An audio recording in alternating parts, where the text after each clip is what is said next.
This morning, the Trump administration denies it violated a judge's order after deporting hundreds of alleged Venezuelan gang members. The executive branch defying a federal court order raises the stakes enormously. Just after 6 p.m. Saturday, planes carrying more than 200 Venezuelan prisoners left the U.S. after the administration invoked the Alien Enemies Act, a law from the late 1700s that allows the government to deport non-citizens without due process during wartime.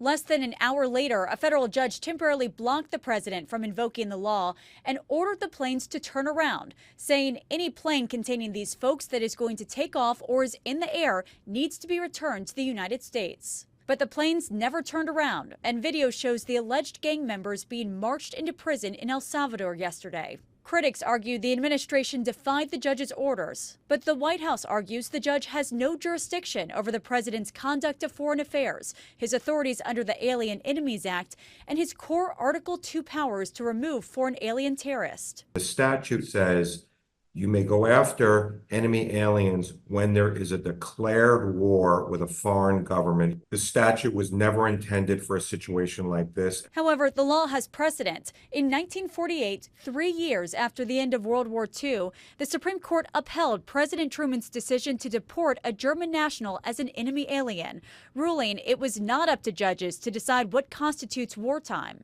Another deportation in recent days is in the spotlight. Protesters are demanding the return of Dr. Rasha Alawi, an assistant professor at Brown University who's a kidney transplant specialist. She reportedly had a valid visa but was detained last week at Boston's Logan Airport after returning from Lebanon. Federal officials not commenting on why, only saying our CBP officers adhere to strict protocols to identify and stop threats.